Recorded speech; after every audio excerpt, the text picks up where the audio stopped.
This call is now being recorded. Vamos lá, gente. Nós estamos estudando ainda a parte relacionada com temperatura, tá? Então, nós continuamos com temperatura e hoje nós vamos dar início ao que nós chamamos de dilatação térmica, tá? Então, todos os corpos, tá? Ao sofrerem variações de temperaturas, sofrerão alterações no seu tamanho, tá, gente? Então, sem exceção, pelo menos não que eu conheça, né? Todo corpo, quando sofre alteração na temperatura, ou seja, quando ele esquenta ou quando ele esfria, ele também vai sofrer transformações no seu tamanho, tá? Então, normalmente, aqui tem exceções, tá? Normalmente, ao aquecermos, o corpo irá aumentar. Então, quando a gente aquece, o corpo aumenta.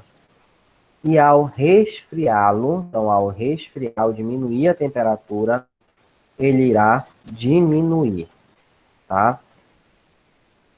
Eu acho, sinceramente eu não tenho certeza, que eu já dei até esse exemplo antes para vocês, tá? Em uma das nossas outras videoaulas, mas por via das dúvidas eu vou até repetir, né? Para lembrar, para servir de uma memória, e é algo que nós vamos precisar nas aulas futuras, né? Então, provavelmente eu vou repetir de novo.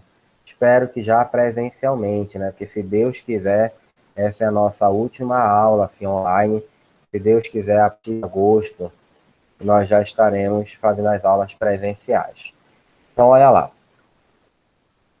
Eu sempre gosto de fazer essa comparação quando eu estou dando aula relacionada com os gases, tá? Então, imagine o seguinte. Imagine que nós estamos todos dentro de uma sala de aula, tá? Dentro de uma sala de aula, só que as paredes da sala, elas não são fixas. Elas podem se mover, elas podem se afastar ou fechar cada vez mais, tá? Então, as paredes são móveis, tá ok? E cada um de nós seríamos como umas moléculas. Nós seríamos as moléculas, tá? Que ficam dentro de um recipiente, no caso, a sala de aula, tá ok?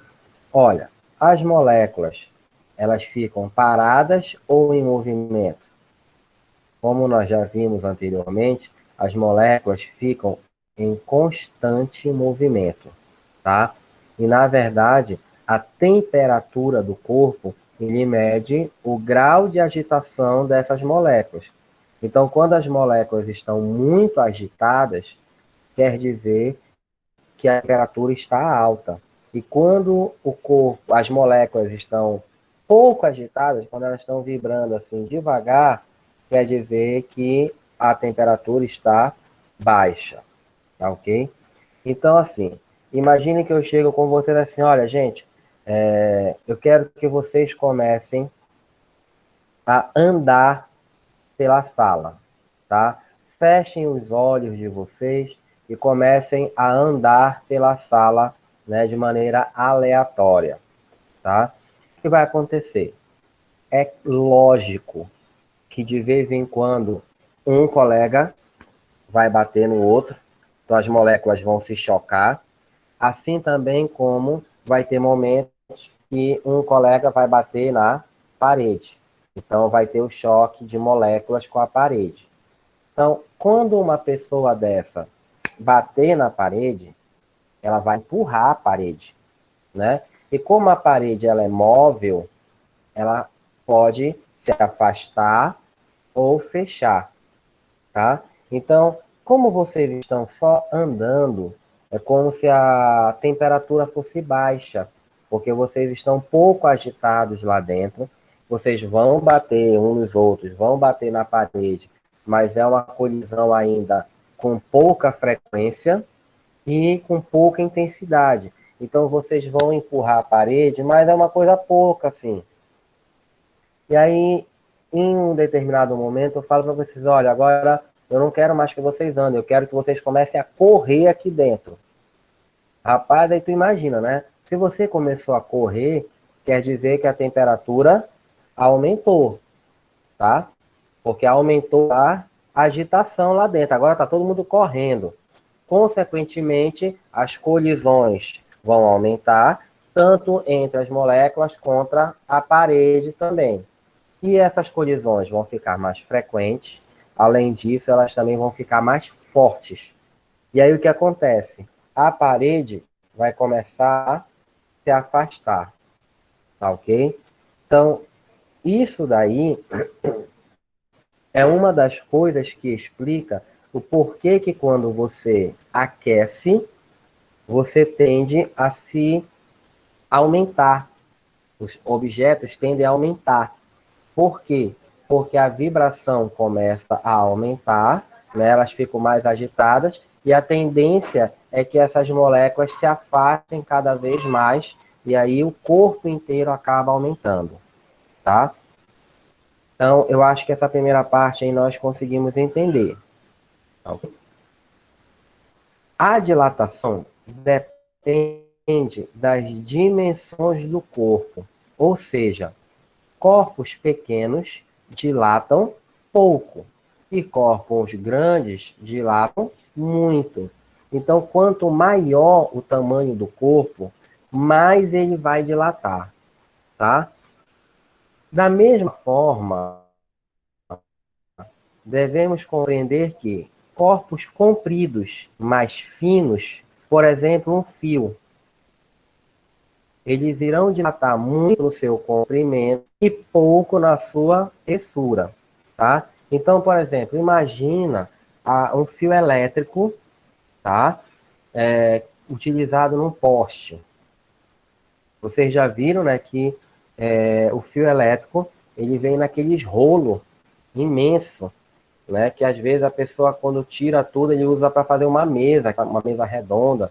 Então, é muito fio. São, vamos supor, 50 metros de fio ali, mais ou menos. Então, quando esse fio esquenta, ele vai sofrer dilatação, e é uma dilatação consideravelmente grande. Só que essa dilatação, ela vai ser principalmente no quê? No comprimento, porque a espessura do fio é uma espessura considerada pequena, tá? Então, por ser pequena a espessura, ele não vai ficar muito mais grosso. Ele vai ficar mais grosso? Vai, mas é uma diferença assim bem pequena, bem desconsiderável, tá? Então, considerando essa informação aqui, a gente classifica a dilatação em tipos, tá? Isso aqui deveria estar em cima, mas vamos lá, depois eu volto para isso aí, tá? Você tem a dilatação linear, tá? Que é quando nós consideramos a dilatação apenas em uma dimensão, ou seja, somente no comprimento. Normalmente é visto em fios e barras métricas, tá? Então, como eu falei, olha, um fio elétrico, uma barra de ferro, uma barra de cobre. Então, falou em fio, falou em barra, tá? Você já sabe que ele está trabalhando com uma dilatação linear, tá ok? Então, aqui, olha, eu tenho uma barra de comprimento inicial, tá? Isso aqui é a posição dela natural, vamos dizer assim, que é o chamamos de L0, que é o comprimento inicial. Você vai C e ela vai aumentar de tamanho. E aí ela vai tamanho L agora, que é o comprimento final. E isso daqui, ó, é o quanto ele aumentou. É o que nós chamamos de ΔL, é a dilatação propriamente dita, é o quanto ele aumentou. Para calcular essa dilatação aqui, a gente vai usar essa fórmula, olha, L0, tá? Vezes alfa, tá? Isso aqui é um alfa, vezes delta teta. tá? Então tá aqui, olha. ΔL é o aumento do comprimento, é a dilatação. L0 é o comprimento inicial. Alfa é o chamado coeficiente de dilatação linear. Ele depende de cada material. Então, gente, tem material que dilata mais, tem material que dilata menos, e isso aí, o que vai determinar é justamente o coeficiente de dilatação linear. Eu preciso saber decorado? Não, não. Nenhum material você precisa saber o valor do alfa decorado, tá? A questão, ou ela vai te fornecer, ou ela vai pedir para você calcular, e aí ela tem que te dar as outras coisas. E o delta θ é a variação da temperatura, tá? Dilatação superficial. Quando consideramos a dilatação em duas dimensões, ou seja, no comprimento e na largura, normalmente é visto em chapas metálicas. Então, se falar na questão, olha, uma chapa está sendo aquecida. Olha, é chapa, então é dilatação superficial, porque você tem uma superfície aqui, ó, tá? Então, aqui, a superfície inicial, que é o S0, aí você aquece, ele aumenta de tamanho. Preste atenção que aqui ele vai aumentar tanto o comprimento quanto a largura. Ele vai aumentar dos lados, tá? E aí, essa partinha azul clara aqui, ou verde, sei lá que cor é essa, é justamente o ΔS, tá? É o quanto ele aumentou de tamanho. Gente, a fórmula é muito parecida. Olha só, ΔS. A outra fórmula aqui, ó, ΔL. L0, S0. Aqui, ó, é beta. Aqui é alfa. Aqui é delta θ, delta θ. Ou seja, gente, a única diferença é, naquela forma era L, e é porque é comprimento. Ah, professor, mas o que, que tem a ver L com comprimento? Né? É porque vem de linear, tá, gente? Então, L é de linear. Aqui é o S de superficial, tá? O L0 ficou S0. Lá era alfa, aqui é beta, tá? Mas é a mesma ideia, olha, o aumento da área, a área inicial. Aqui, olha, é o coeficiente de dilatação superficial, tá? Lá era o coeficiente de dilatação linear. Aqui é o coeficiente de dilatação superficial, tá bom? E delta θ, a variação de temperatura. Eu nem botei aqui porque é a mesma coisa.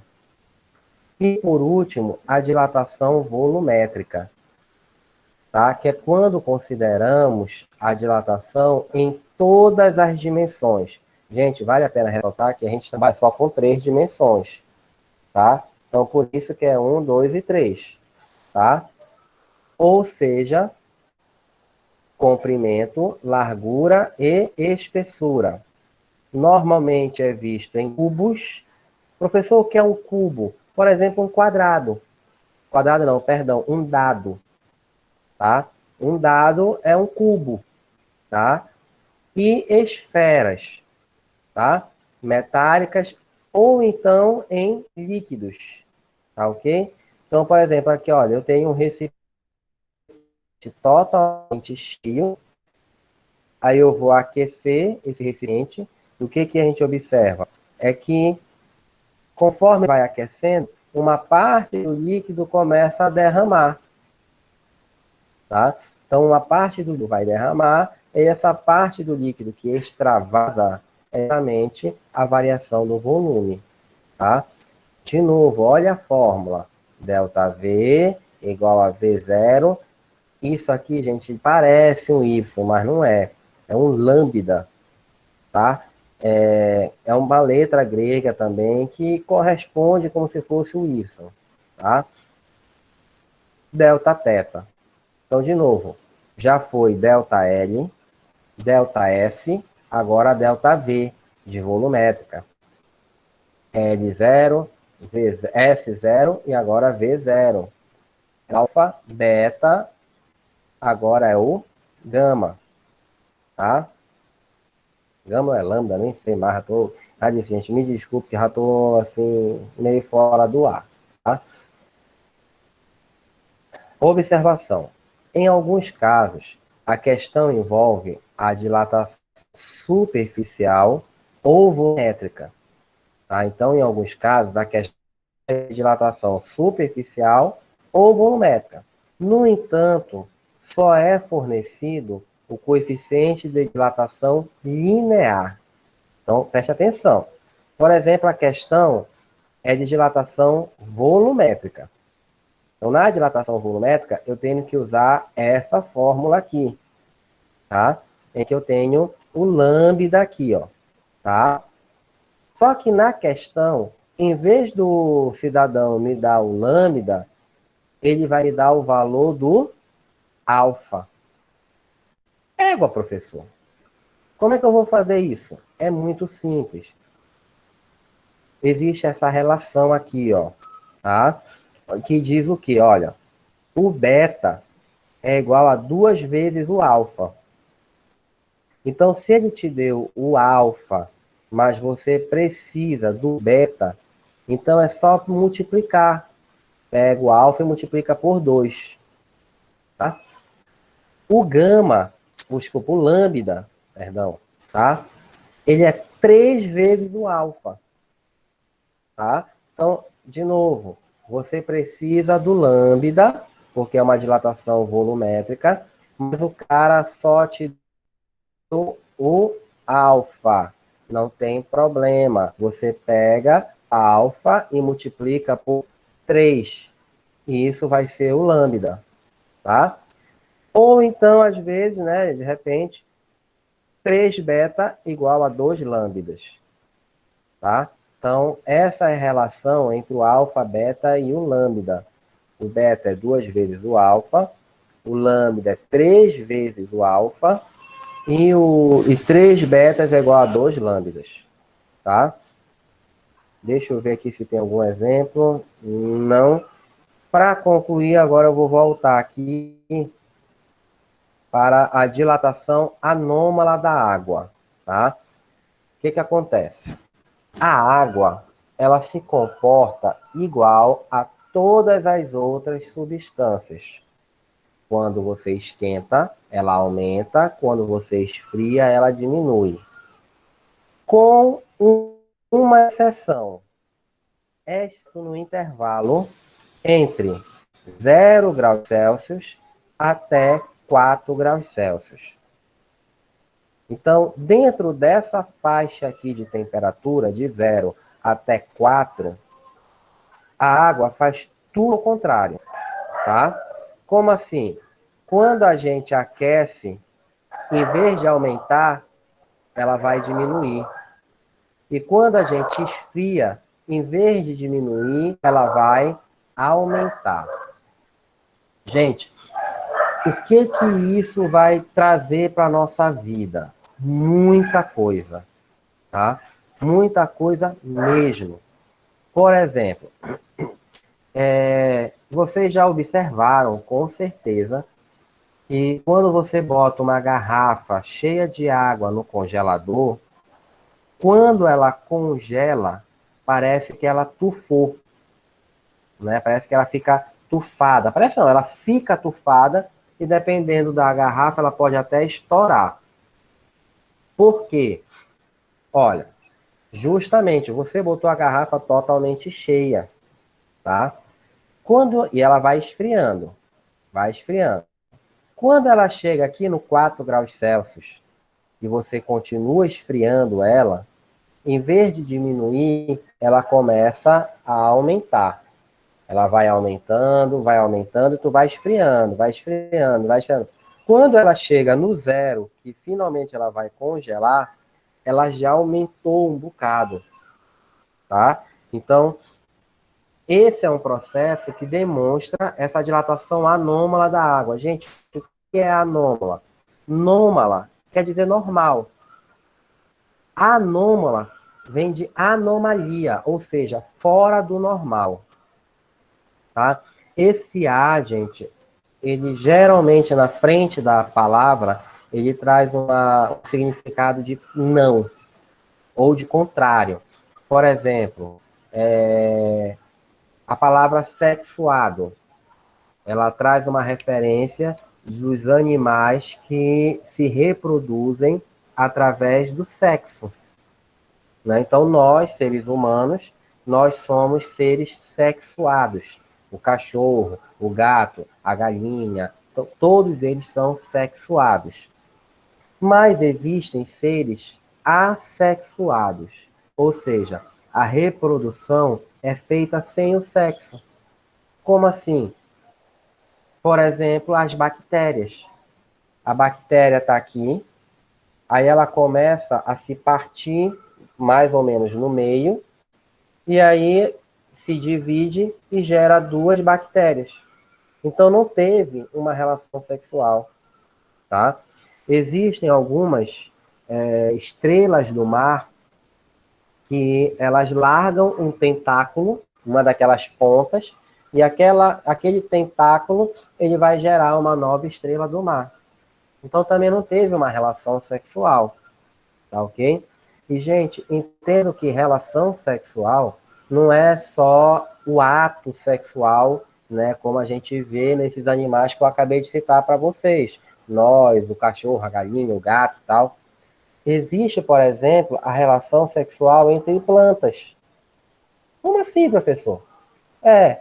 Na planta existem as flores. As flores têm vários tipos diferentes, mas a maioria das flores tem uma parte masculina e uma parte feminina, tá? E aí, a parte masculina joga um, um produto, vamos dizer assim, né? Não vou entrar em detalhes, dentro da parte feminina. Como é que ela joga isso? Através do vento, através das abelhas, das borboletas, dos insetos, de modo geral, os passarinhos, né? Aquela velha polinização que vocês já ouviram falar várias e várias vezes, né? Então, é justamente quando faz essa transferência, tá? A flor, dentro dela, ela tem algo semelhante com o ovário da mulher, semelhante com o útero da mulher. Então, o ovário, ele vai receber, ele vai produzir uma célulazinha, como se fosse o óvulo da mulher, que vai combinar com uma outra substânciazinha lá do homem, como se fosse o esperma da planta. E aí, quando esses dois se juntarem, eles vão dar início a uma semente. O útero vai ser o fruto.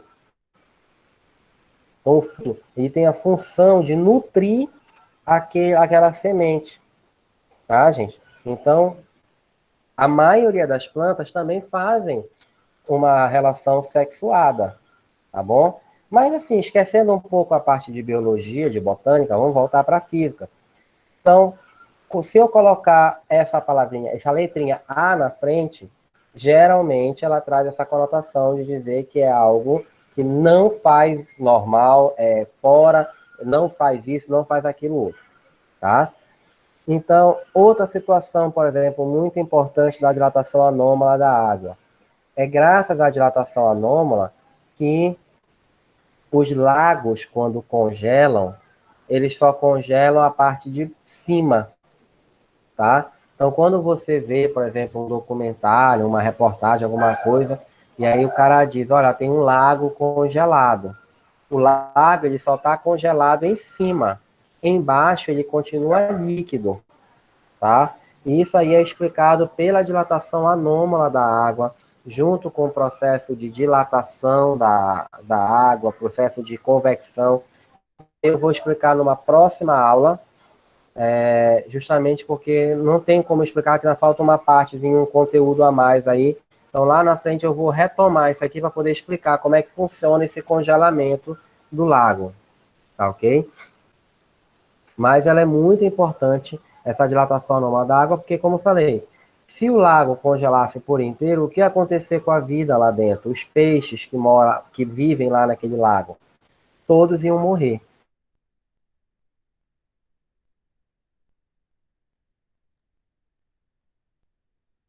Lá, tá ok, gente? Bem, esse é o nosso conteúdo de hoje, tá? E aí eu queria saber de vocês, ficou alguma dúvida, tá? Aproveitem, por favor, falem aí, tirem as dúvidas de vocês, tá ok? Para nós podermos dar aquele presentinho para vocês de resolver uma das questões aqui do material, tá bom?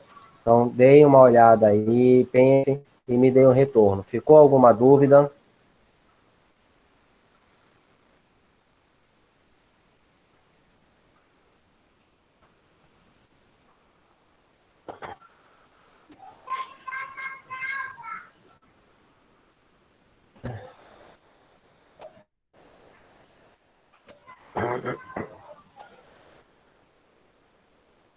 Sim, gente, só uma pessoa até agora que falou.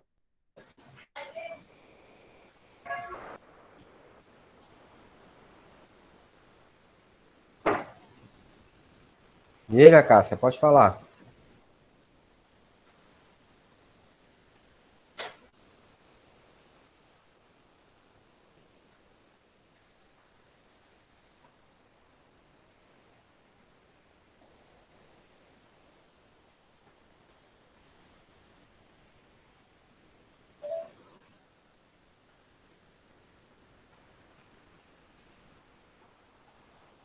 A Graziela já disse que tá tudo certo, a Laísa. A Cássia botou aqui só, professor. Diga lá.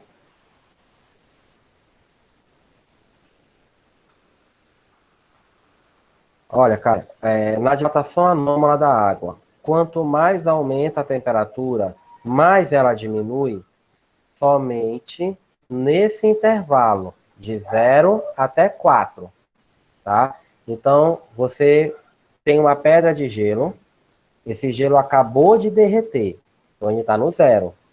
Quando você começa a aquecer esse gelo, inicialmente, em vez dele aumentar, ele vai diminuir, até que ele chegue à temperatura de 4 graus Celsius. Quando chegar no 4 graus Celsius, dali para frente, ele vai começar a aumentar normalmente, tá? Como todas as outras substâncias. Então, essa inversão é somente de 0 a 4, ou de 4 para 0. Fora desse intervalo, tudo normal, tá? Fica igual às outras substâncias. Entendeu?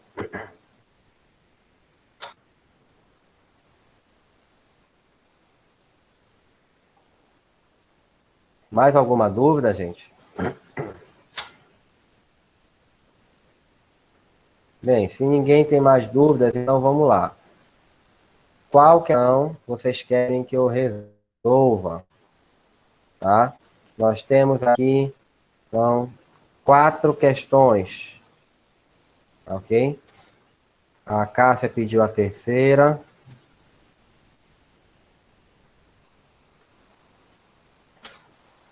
Então, enquanto vocês estão escolhendo aí, deixa eu parar aqui o... acho que nem precisa, tá tranquilo. O Ian também escolheu a terceira. Mais alguém, gente? Vamos lá. Leonardo, a terceira. Parece que a terceira aí tá ganhando, né, Graziela? Então vamos lá. Qual a dilatação sofrida por 1.000 litros de água? Aí ele já deu gama aqui, igual a 1,3 a menos 4. graus Celsius a menos 1, ao ser aquecida de 10 graus Celsius até 100 graus Celsius, tá? Então, aqui no caso, você vai utilizar a fórmula da dilatação, tá, gente?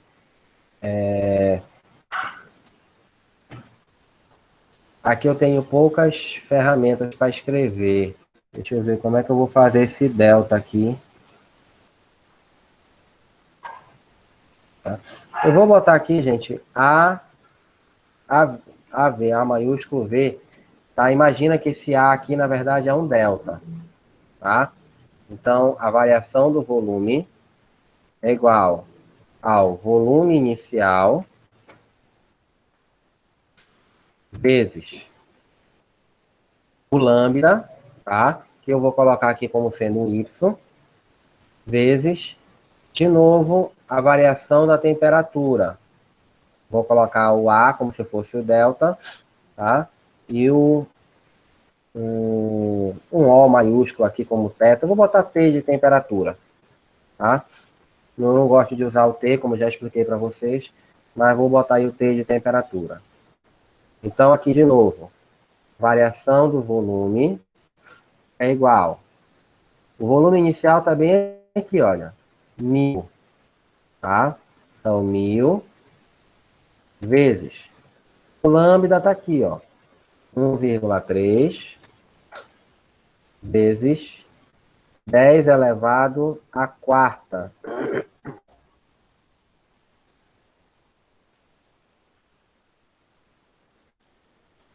É menos 4, né, gente? Ó. Tá? Então, 1,3 vezes elevado a menos 4. Tá? Vezes a variação de temperatura. Olha, ele foi de 10 até 100. Então, de 10 para 100, a variação de temperatura é 90. Ok? Então, agora é só fazer a continha. Lembre que eu já expliquei para vocês. Quando eu tirar aqui, olha, eu posso tirar 1, 2, 3 zeros aqui, tá? E posso tirar também mais um zero aqui, ó. Então, eu posso tirar 1, 2, 3, com mais um zero aqui, 4. E olha o número que está aqui, olha. Menos 4. Esses 4 zeros que eu vou tirar daqui, vai fazer com que isso daqui suma, tá? Então, vai ficar assim, ó. 1, porque eu tirei zeros daqui, vezes 1,3. Lembra que agora eu vou tirar esse 10 a menos 4, vezes 9, porque eu tirei esse zero daqui. Tá? Eu expliquei isso na aula passada, eu acho, para vocês. Ah, não, minto, perdão. Eu expliquei isso para o terceiro ano. Tá? Então, deixa eu tentar explicar aqui para o segundo ano. Tá? Olha, aqui não está aparecendo a 1000. Só que depois disso, eu posso colocar vírgula zero. Tá, ok? Ele não aparece, mas está aqui, vírgula zero. Só que desde lá de criancinha a gente aprende que quando o zero está depois da vírgula, ele não vale nada. Então a gente não coloca, tá bom? Então o que que acontece? Olha, quando eu ando com essa vírgula para a esquerda, esse número aqui, ó, ele tem que aumentar, tá? Então quando eu ando com a vírgula para a esquerda, esse número aqui tem que aumentar.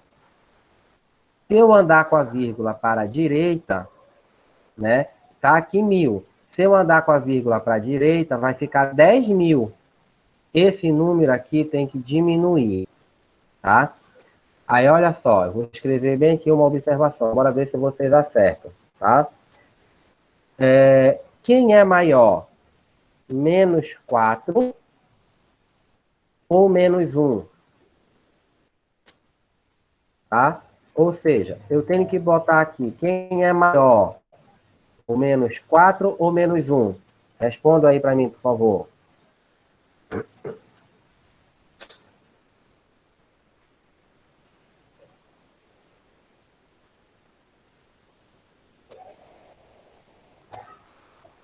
Vamos lá, gente. Quem é maior? Menos 4 ou menos 1?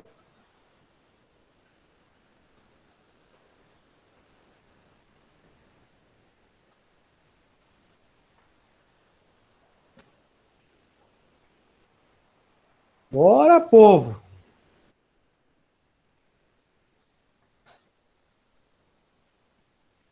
A Gravela botou que é o menos 4. Vamos lá, quem mais?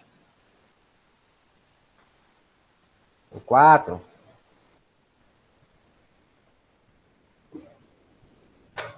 Olha, gente, lembrem que quando se trata de números negativos, tá? Tudo fica ao contrário. O menos 4, ele é menor do que o menos 1, tá? O menos 4, ele é menor que o menos 1, tá ok? Por quê? A gente faz assim, a gente tenta entender dessa maneira, olha. Eu tenho, por exemplo, o 5. Quem é menor do que o 5? O 4. Quem é menor do que o 4? O 3. Quem é menor do que o 3? O 2. Menor do que o 2? O 1. Menor do que o 1? O 0. Menor do que o 0? Menos 1. Menor do que o menos 1?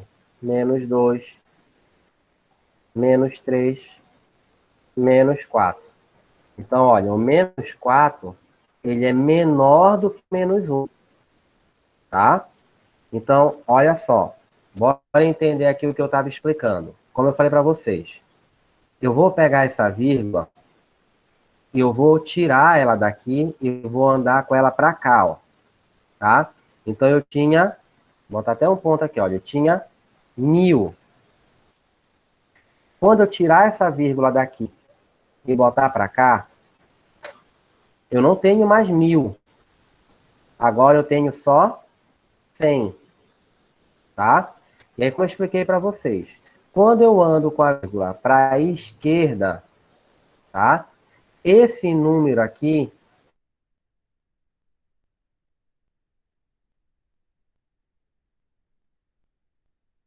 eu andei daqui para cá. Eu andei só um número. Ele era menos 4. Aí ele vai aumentar para menos 3. Aí eu vou andar mais uma vez aqui com a vírgula. Agora eu tenho só 10. Agora ele não é mais menos 3. Aqui, ó. Ele agora virou menos 2. Eu vou andar de novo com a vírgula aqui, ó. Olha, ficou agora só 1. E agora era menos 2, é menos 1. Tá? Então, eu transformei o 1000 em 1. Olha aqui, ó. No menos 4 ficaria como se fosse menos 1. Só que não tem também aqui, ó, no 90, tá? A mesma coisa. Eu vou pegar com a vírgula e vou andar para cá. Então, a vírgula sai daqui e vem para cá. Fica só o 9. Não era menos 1? Agora ele vai aumentar e vai ficar no 0. Ou seja, quando ele chega no 0, quer dizer que eu posso fazer o quê? Eu posso simplesmente retirar isso daqui tudinho. Por quê, gente? Todo número que é elevado a 0 é igual a 1. Então, quanto é 10 elevado a 0? É 1. Isso aqui tudo não é uma multiplicação? Então, se eu multiplico um número com 1, vai dar ele mesmo. Então, não vai fazer diferença nenhuma na conta. Tá? Então, deu para entender agora, gente, o porquê que era 1000, aqui, né? Era 1000, e ficou só 1. Aqui era 90, e ficou 9, tá? E aqui, que era 1, vezes 10 a menos 4, ficou só 1,3. Esse 10 a menos 4 sumiu, tá? Bem, aqui agora, olha, é só multiplicar. De novo, ΔV é igual. Esse 1 aqui não fede nem cheira, tá? Não vai fazer nada. Vai multiplicar o 1,3 vezes o 9, tá? Então, 1,3 vezes 9. É só fazer logo aqui na calculadora. Vai dar 11,7 litros, tá? Que no caso a resposta correta é a letra D de dado. Tá ok, gente? E aí?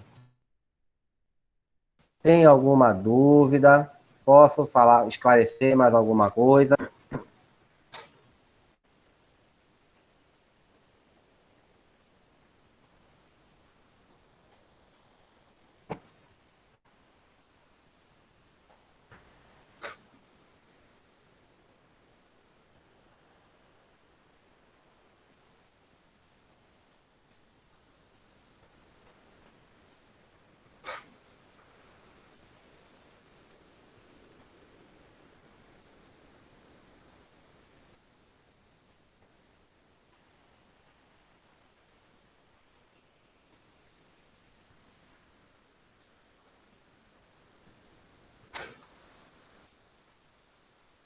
Bem, gente, parece que está todo mundo satisfeito. Eu vou deixar aqui só uma dica que eu achei que eu tinha botado para vocês, mas eu não estou vendo aqui no material. Deem uma pesquisada na internet, quando vocês puderem, sobre o experimento de Tyndall. Eu acho que é assim que se escreve. Deixa eu confirmar aqui rapidinho. Se é isso mesmo.